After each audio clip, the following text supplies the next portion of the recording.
Brought to you by DIS, keeping companies connected with cloud-based solutions.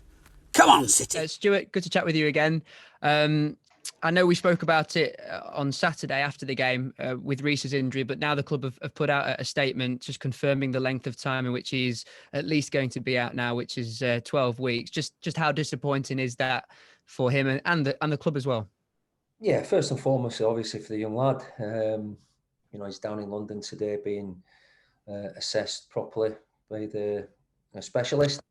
And then obviously we'll know furthermore if he needs an operation or not. So we'll just have to wait and see. But yeah, listen, it's bad for us as a football club, but for the boy himself. But listen, it's part and parcel of football. We all know that, and you've got to come back, as good as ever. Hopefully, I'm sure he will be with all the support he'll get here. Yeah, as a young man. And as a young professional, 18 years of age, a first real significant injury. What's the best course of action for him now to get back fighting fit and just for presence of mind as well? Yeah, it's a mental thing as much as anything. Listen, it's you got to get through it. It's not a life. It's not career-ending injury or anything. I remember Brian Robson, I think, had broken 2 legs and something before he was 16. So.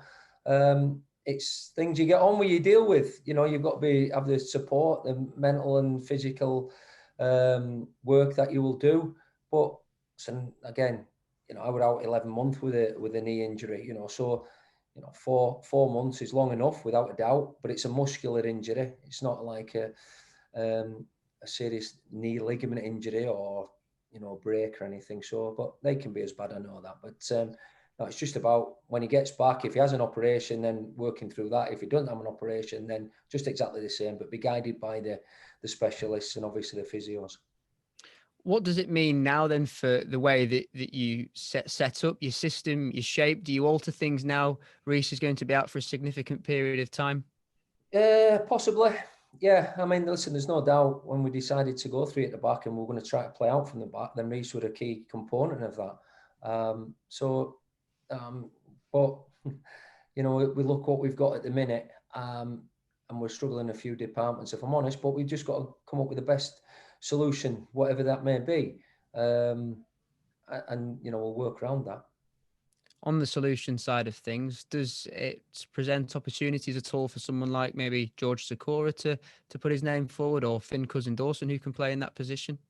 Well, yeah, not naturally left-sided though. If we're asking people to bring out the ball on a certain side or to play it, listen, lots of people play 3 centre halves to be strong, big, and solid. Northampton last year, we were actually playing it because the 2 boys either side, Reece and Anthony O'Connor, were good at bringing the ball out and giving us overloads, a la trying to do what Sheffield United do at times. And we were getting a lot of crosses in the box from as high as.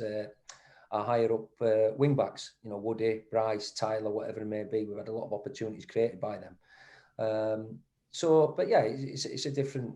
I don't say George going and playing on the left hand side. It's not his game to bring out the ball as it is with Finn on the left hand side. So no, you have a system, and that system will tailor be made to suit certain people. As I said before. Ben playing in a 3, not as comfortable. Reece playing in a back 2, not as comfortable. Everyone's got their own different strengths.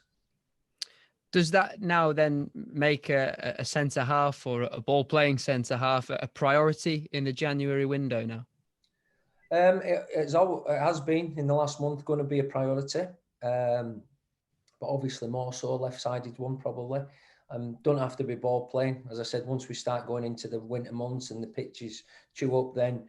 I'm looking at Cheltenham. We've got to play tomorrow. 3 6'2", 6'3" centre backs, actually decent on the ball. They do come out with it, there's no doubt, but big, physical, strong. And I go back to years ago, my first management time at Bradford. It's going back a long time. I'm going to speak at Danny Wilson. You've got to be big and strong in both boxes, especially the back end of the season. When it's not about playing football, it's about being physical, being strong. It's about set plays, defending long throws, corners, free kicks. So that's something going forward we've got to look at in the recruitment side of it. We've got some nice, tidy footballers, but when it comes to the physical side of it, it's something certainly earmarked that we've got to look to bring into the football club. How are you doing on the other injuries? How's the extent of Zelly, firstly? Zelly's away for a scan now. So, I expect that not to be a short-term one. And listen, you feel for the lad because he's worked since I've been in here anyway, since pre-season, he's worked tirelessly. He's got as much power on strength tests in his hamstring than anyone at the club. He played more minutes. I keep going back to pre-season. And nobody can understand, why this has happened. We give him a bit of run out at Salford. He's trained well all last week. He starts the game quite brightly. And then 10, 12 minutes in, he has to pull up with the hamstring. So, again, naturally, it's disappointing for ourselves, but it's usually disappointing for the lad because it's been a stop-start injury-wise since he's come to the football club. And with Levi Sutton and Harry Pritchard, how are they faring? Listen, I'll be honest, Jimmy. It's not a great news again this morning. 3 of the lads that were available to us on Saturday are all out now with minor muscle injuries. But I don't want to be doom and gloom. It is what it is. I'm looking at the board. I'm looking back. I remember speaking a couple of months ago, and I've just looked back at the programme there. I think for the first, well, certainly in league games, we'd lost 1 out of 6, and we, apart from having suspensions to Levi and the 2 O'Connors, we're actually injury-free. And I think if you throw the cup games in there, I think we'd lost 2 out of the first 10 with a relatively strong squad to pick from. Unfortunately, now we've got 7 out tomorrow, possibly 8. Certainly alters in the way that I would like to have played against Cheltenham, that's for sure. And it's, have we've had a lot of discussions this morning as a staff, watched lots of things, and we will do this afternoon because and again, we can't do any work today because there's one of the lads is a 50-50. If he's available, it'll probably change the way we play or try to play in the shape we've got. But we are down to the bare bones, and certainly in middle to front areas, we haven't got a lot of options, if I'm honest. But listen, we've got to get on with it and be the competitive we can be tomorrow, because we're up against a really strong side who were built on from last season. Big, strong, physical, good at set plays, long throws coming in your box all the time. But they also play out from the back as well. So I think the manager's done a really good job there. They've got a strong squad, and I would probably, think, they've been one of the strong favourites to be top 3 at the end of the season. But that's a challenge we have, and it's a challenge we've got to rise to. Have you decided yet how you'll set up, or are you specifically waiting on the 50-50 player? Yeah, we've got a little idea. I hate going into games and not looking where we can be a threat. We've got to be able to carry a threat of some sort. But likewise, I've just watched a clip of one of the games there. They've got 8 in the box from corners, and they're all 6 foot plus. So, defensively, aerially, they get a lot of goals from set plays and long throws and free kicks and corners and load the box, and they're good at it. They're well drilled, they're well organised. So you've got to look at that factor without having the biggest side available to pick from as well. So it's a challenge, but it's one that we've got to come up with something that we can be resolute. And that's doesn't matter about your system. Resolution comes from within. But then we've got to have a way that we can try to hurt them and create and get an opportunities. We can't go into a game thinking, we're struggling. Certainly middle to front with threadbare, but we've got to have a plan to at least, carry a threat, and can't just sit in the full 90 odd minutes and hope to defend the box with the quality they've got that they put in, and obviously the size that they've got. Just going back to the injury side of things, Stuart, for a moment. What do you put all the injuries down to? Is it just unlucky for you as a squad right now, or is there a wider context to it, do you feel? No, we're looking into everything, because a lot of them are, but I think the thing as well that's as big a problem at the moment is that we're getting 2 or 3 back, but maybe can only use them for an hour. And then you're losing many longer, they're going to be out for a couple of weeks, and that's what we're finding. So it's really difficult, frustrating. I'll defy any team in the league to go through what we're going through at the minute. It's probably the worst injury problems I've encountered, and more so because it's, middle to front, and the ones that, I mean, we're playing Clayton every minute of every game at the minute. A 36-year-old, we've nothing to give him a relief from of it, really. We've got lads who are playing, who are wanting to play and committing to play, carrying little tightnesses and muscle injuries, and then they come to after the game Saturday and the Sunday, they're struggling.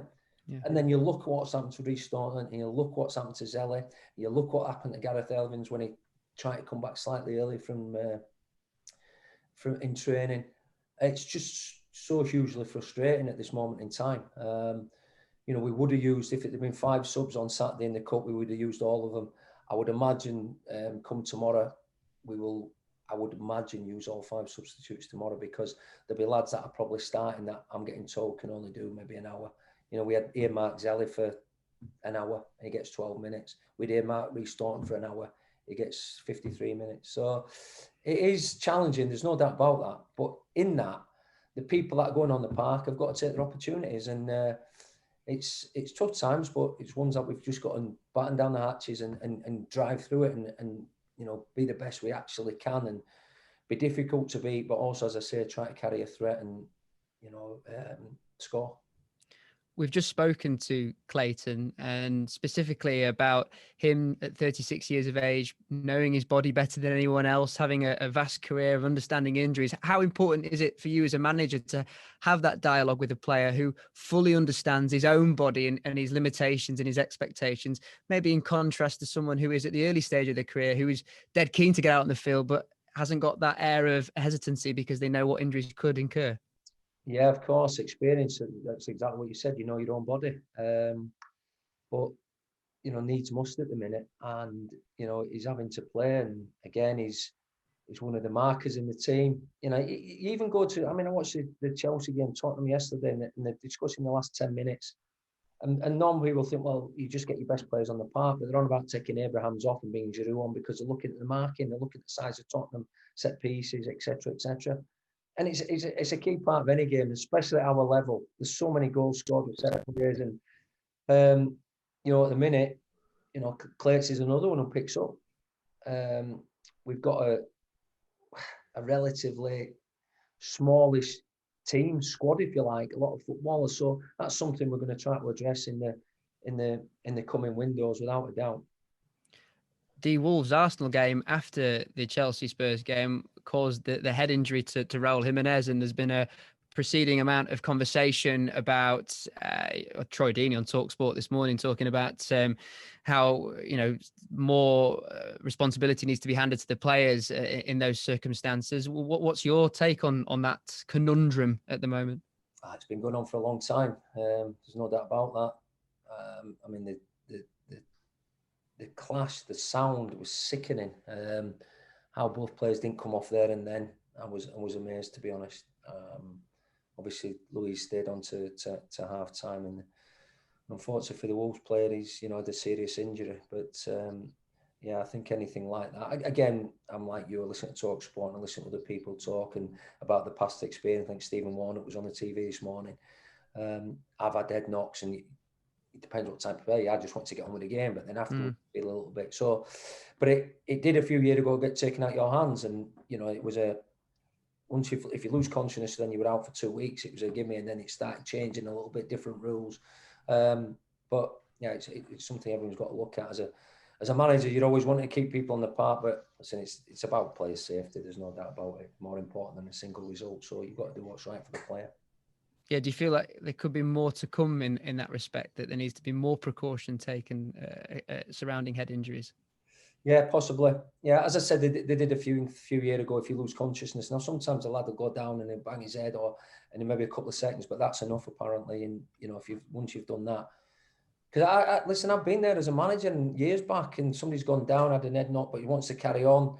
He wants to carry on. I'm saying he's got to carry on, and the physio's going, no, listen, the rules have changed. You can't do it now. And the lad feels okay, but you've got to go by science, as we keep saying. Stuart, good to chat with you. Go well tomorrow night. Cheers. Yes, thank you.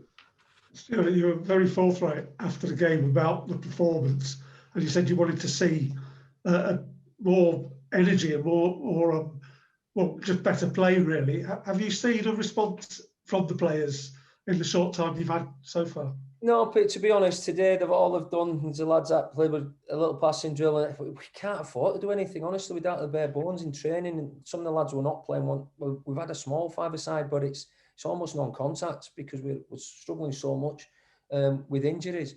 But what was about the game the other night, or the other day, should I say? It run parallel to a couple of games we've had recently. That we started okay, we get a goal ahead. And yeah, in fairness, their 2 goals are worldies, both 30-yarders, outstanding goals. But when we concede one, I think it was the first shot they'd had against us, and they scored a great goal, fair play. We then seem to mentally, I don't know, lose focus, lose concentration. Maybe we think we have to go and score straight away because we then give opportunities up on the counter-attack. And the other day was the poorest we've been in possession of the ball. When we've been looking to play out, when we play it well and get in good areas, as I said, and we've got good possession, we can play through teams and get it wide and get crossing, we look a good team. But all we need is a bit of slackness and sloppiness, which we've had. Exeter, when they scored, they got 2. They could have got 2 or 3 before half-time. Salford were the same. And certainly on Saturday before the game, before half-time, Oldham could have had another couple of goals. And that's as much a mentality thing, but also we were just sloppy throughout. There was 2 or 3 or 4 players had the poorest day in possession of the ball. And we just got to hope that obviously doesn't happen again. Don't be sloppy, don't be casual. And that was the key, that little period just before half-time. Then we come out at half-time and obviously they scored another fantastic goal. Second half was a little bit better, but we don't really create a great deal. But as I say, middle to front at the minute, we're body-wise and personnel-wise, we are struggling. So we've just got to make the best of what we can and be difficult to play against, but also carry a threat. And it's at the moment, it's easier said than done. I suppose that is the difficult thing, isn't it? You can talk to the players and tell them that they've got to concentrate, but it's not like practicing your skills. It's down to them alone that they've got to do that. It is. It's focus, concentration. As I say to the players often about defending, you don't have to be the biggest and strongest and quickest. You know the game, read the game, be aware of where the dangers are. That's why people like Clark at Tranmere are playing to 38 and 39, and there's other examples, because they might not have the pace and anything, but they've got the experience, they know the game, they read the game, and understand, where the dangers are coming from. But as I said after the game the other day, we were sloppy in possession. And that, I think, again, their better chances came from us giving the ball away, as it did against Exeter, as it did against Salford. So we're causing his own downfall at times. But in fairness, when two players who were good players on the day and showed that the other day, McElhaney and Rowe, 2 fantastic strikes, if we're honest. But it was the bits in between that we could have done better. As you said, you'll probably use all 5 substitutes tomorrow night. So are you now having to look sort of bigger than your starting 11 and think, I'm going to have them on the bench because they're the one that can replace whoever that needs to come off after an hour? Yeah, but I think tomorrow we will use every fit available body. There'll probably be only one of the young boys that'll miss out tomorrow. So we've got everyone available. Will be involved, I would imagine, looking at the board. And that's if we get okay news in the morning. So yeah, we'll just have to see, and then we'll have to, as I said, try to come up with a plan that makes us difficult to play against. But once you're out there, it's about running harder than your opponent, jumping higher, tackling stronger, whatever it may be. The quality that we might be lacking middle to third, we've got to make up with energy and tempo. Cheers, Stuart. Good luck tomorrow. Yes, thank you. Stuart, you were saying about obviously Cheltenham were quite an imposing team, a very physical, tall team. I mean, the current makeup of the squad and of the team, can your team match size like that physically in a physical battle, do you think? Just been speaking to Kenny about that. Had a good chat there. We look at our squad, what we've got. Obviously, we inherited, the I think 7 centre halves and 4 centre forwards at the time. We had to bring in the midfield was an area.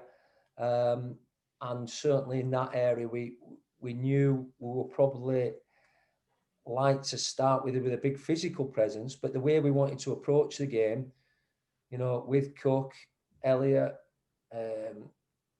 Clarkey, Levi, get a bit of energy in there, pass the ball well, certainly up to Christmas. Certainly, as I've always said before, I think you can get the ball down and play on good surfaces if you set out that way to do that.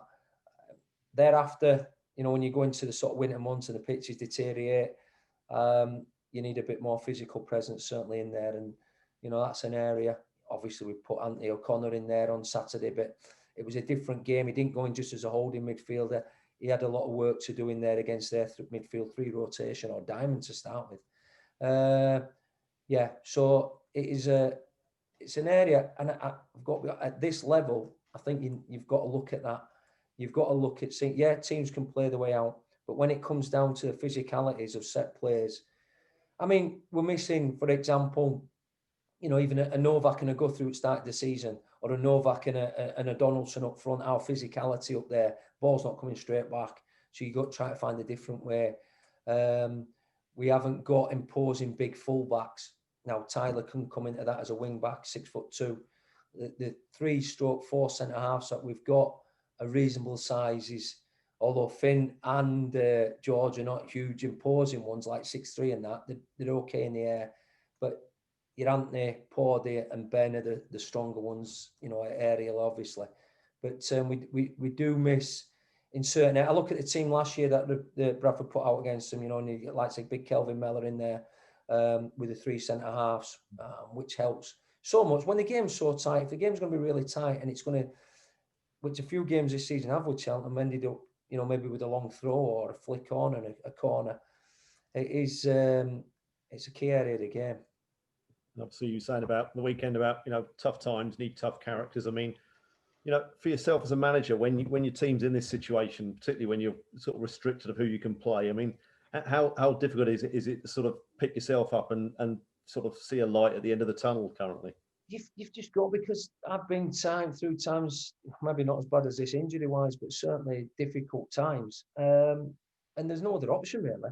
You've got to get out there, you've got to front it up, you've got to come in on a Monday, you've got to have a plan, you've got to be bright, and you've got to focus on what you can do.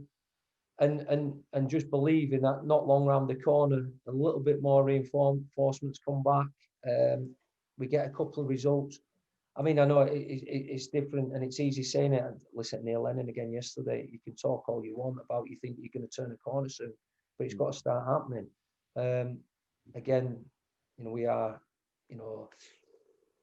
hurt with opportunities, what we can do and what we can change at this moment in time. There's no doubt about that. But we've got to, stick at it. And I look at Bolton. We went to Bolton in the league game 3-4 weeks ago. I don't know how long. Shouldn't have lost the game. I don't think anyone, a fair-minded person with the game, could see us ever losing or should have lost the game.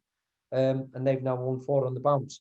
So that's what you've got to look to. You've got to look to past experience that you've had as a player, as a manager, as a coach, when there's been difficult times.